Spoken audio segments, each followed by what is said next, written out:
Romains 8h. Il n'y a donc maintenant aucune condamnation pour ceux qui sont en Jésus-Christ. Lorsque quelqu'un rencontre Dieu à travers la manifestation du Saint-Esprit, le voile est levé sur l'identité de Dieu. Ce voile étant le symbole de l'aveuglement spirituel ou du filtre émis par l'esprit de religion pour tacher l'identité de Jésus. Cette personne rencontre Jésus pour la première fois et fait l'expérience d'une épiphanie. Il barre oblique. Elle se rend compte que Dieu est réel, qu'il est amour et incroyable. De cette façon, la personne donne sa vie et déclare de tout son cœur que Jésus est son sauveur et Seigneur. Ainsi, cette personne est une nouvelle créature et peut être considérée comme étant en Christ. On reprend conscience de notre identité en tant qu'enfant de Dieu et sommes sauvés de la perdition causée par Satan depuis ce qu'il s'est passé avec Adam et Ève. Le verset Romains 8h déclare qu'il n'y a aucune condamnation pour ces personnes. C'est donc pour cela que tout type de condamnation ne vient pas de Dieu. Vois des démons qui se transforment en pensée. Dieu t'a abandonné, tu as péché de nouveau, Dieu ne te le pardonnera plus, tu as fait du tort aux autres, tu es horrible, tu n'es pas parfait et tu trébuches encore, c'est décevant. Démon à travers des vaisseaux, tu es un incapable, tu es faible, tu t'es regardé, avant tu fumais et aujourd'hui tu oses me dire que c'est dangereux pour moi. Toutes ces voix remplies de honte, de jugement, de mensonges et de condamnation viennent uniquement du diable et non de Jésus. En effet, Dieu peut nous corriger avec douceur, sagesse et amour, mais jamais en nous condamnant. Il le fait dont l'unique but de nous guider, éduquer et protéger comme un bon parent de ferait. Hébreux 12h6. Car le Seigneur châtie celui qu'il aime et il frappe de la verge tous ceux qu'il reconnaît pour ses fils. Ex-1, il peut nous parler à travers la Bible et nous corriger pour nous ramener sur la bonne voie. Il nous enseigne à travers un verset ou à travers le témoignage d'un personnage de la Bible.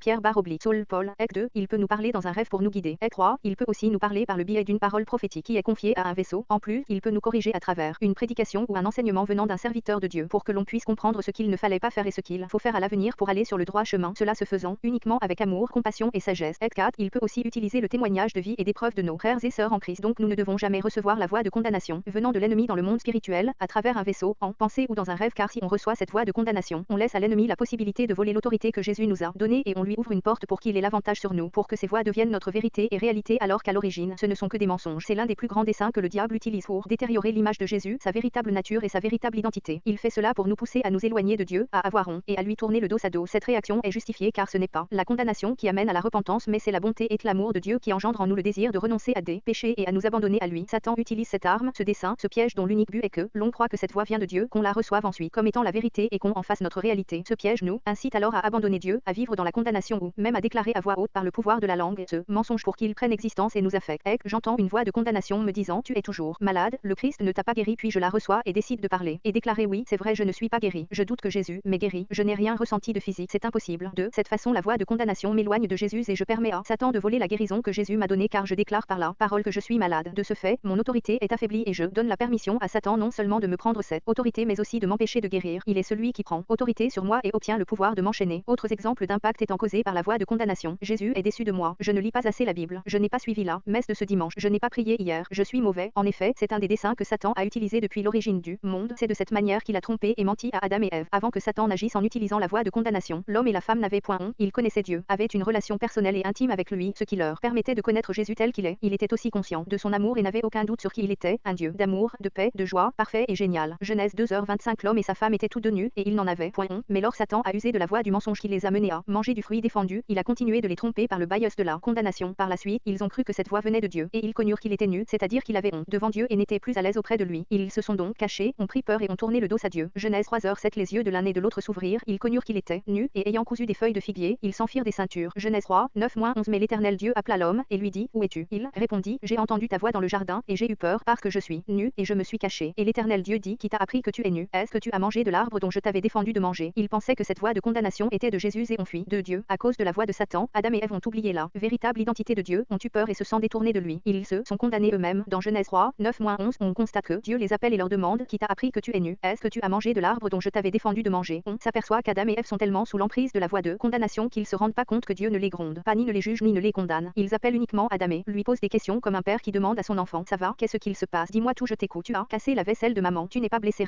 Ne t'inquiète pas, je comprends que tu n'as pas fait exprès. Je vais t'aider à nettoyer. La prochaine fois, prends garde car c'est fragile. D'accord, je vais t'apprendre à ranger la vaisselle avec prudence. Viens voir. Bravo, mon enfant. Un enfant brise un vase. Le père appelle son enfant avec douceur et tendresse et lui demande comment cela a pu arriver, mais sans condamnation, ni violence, ni colère. Le père alors se donne pour mission d'appeler son fils à s'approcher de lui, le corrige doucement et lui apprend à ne plus faire la même erreur avec sagesse et amour. C'est de cette manière que Dieu a procédé et procède encore. À l'écoute et les bras ouverts, Dieu a appelé Adam et Ève pour qu'ils viennent dans ses bras, pour qu'ils aident et les sauvent de Satan. Il aurait alors pu les aider à la repentance, d'où les questions successives qu'il leur pose. C'est par le biais de l'amour et de sa bonté que Dieu voulait les guider vers la repentance, mais la voix de condamnation était tellement ancrée dans leurs pensées qu'ils ne pouvaient ni aller vers Dieu, ni se repentir. En effet, si Adam et Ève s'étaient remémorés et avaient gardé la parole de Dieu comme étant la vérité et qu'ils n'avaient pas reçu le mensonge de Satan comme étant la vérité, ils se seraient dit: Oui, la vérité c'est que Dieu m'a dit que c'était dangereux de manger de ce fruit, sinon je mourrais. Je crois en sa parole car elle est la vérité. Puis, je connais Jésus, je sais qui il est car je baigne dans son amour et ai une relation personnelle avec lui. Je sais qu'il ne condamne pas mais est rempli de compassion et d'amour. Je n'ai pas à avoir honte ou peur. Je rejette donc tous les mensonges et la voie de condamnation de Satan. Seigneur, j'ai besoin de toi. Je cours vers toi au lieu de le cacher et te demande pardon. J'ai fait une bêtise. Enseigne-moi pour que je comprenne. Si Adam et Ève avaient fait cela, ils n'auraient pas été dupés par Satan et le péché originel n'aurait pas eu lieu d'être. De plus, à la suite du verset, Adam et Ève ramènent la faute sur les uns comme les autres à cause de la peur d'être jugés et condamnés alors que c'est le renoncement et le repentir qui étaient les seuls moyens pour que Jésus efface leur péché. C'est un des principes spirituels à savoir car Dieu est un Dieu de parole et d'ordre et ne peut pas aller contre ses propres règles sinon il mentirait et serait lui-même l'auteur du chaos. Ce qui est triste c'est que Satan avait déjà aveuglé l'homme et la femme et a déformé l'image de Jésus pour les séparer de Dieu. Voilà comment il a détruit la relation de l'homme avec Dieu, les a voilés sur l'identité de Jésus et les a menés à l'exil, à être séparés de leur amour éternel. Romains 2h4 Où méprises-tu les richesses de sa bonté, de sa patience et de sa longanimité, ne reconnaissant pas que la bonté de Dieu te pousse à la repentance. En effet, c'est la bonté remplie d'amour de Dieu qui pousse à la repentance et non pas la condamnation ou la peur. Si tu ne donnes pas ta vie à Christ, tu iras en enfer. Si tu ne deviens pas membre de l'église mormone, tu n'auras pas ta place au paradis. Au lieu de ne rien faire à la maison, aller au cours biblique, c'est uniquement de cette manière que l'homme désire se repentir et non par le biais de la condamnation. Le fils prodigue, dans Luc 15, Jésus dit une parabole devant les pécheurs et publicains. Il parle d'un fils qui prend l'argent de son père, quitte son foyer, dépense tout et mène une vie de désordre. Il rentre chez lui et fait preuve d'humilité et demande pardon à son père. Dans cette histoire, le père ne le condamne pas, ne le rejette pas mais ouvre les bras grands ouverts et fait soit le retour de son fils. C'est de cette façon que notre Père est avec nous tout. Par sa bonté, il nous encourage et nous mène à la repentance et se réjouit car Dieu nous aime tellement. Ainsi, il nie aucune condamnation avec Dieu. Cette vérité libère et nous ouvre plus les yeux sur qui est Jésus. Maintenant, le diable ne peut plus nous tromper. Amen. Romains 8h31 Que dirons-nous donc à l'égard de ces choses? Si Dieu est pour nous, qui sera contre nous? Lui qui n'a point épargné son propre fils mais qui l'a livré pour nous tous, comment ne nous donnera-t-il pas aussi toutes choses avec lui? Qui accusera les élus de Dieu? C'est Dieu qui justifie, qui les condamnera. Christ est mort, bien plus, il est ressuscité, il est à la droite de Dieu et il intercède pour nous. Dieu est donc pour nous. Jésus est de notre côté et nous justifie. Il nous encourage et nous défend. Même si nous faisons des erreurs ou que l'on peut trébucher, il nous regarde avec amour et compassion, nous aide à nous relever et nous soutient. Jamais il ne nous abandonne et il croit toujours en nous. Il est conscient que l'on est dans une guerre spirituelle et comprend. Il ne nous juge pas ni ne nous condamne si on échoue ou qu'on se trompe. Le meilleur exemple pour décrire ce cas c'est celui de Saul. Il assassinait des chrétiens et empêchait Jésus de faire son œuvre sur terre mais Dieu ne l'a pas condamné. Jésus voyait que Saul était trompé par Satan, qu'il était dans une guerre spirituelle où il était complètement aveuglé et perturbé par l'ennemi. Jésus plaidait pour lui et allait tout faire pour que Satan ne réussisse pas à détruire son fils Saul. Paul. C'est lors Saul a rencontré le Seigneur,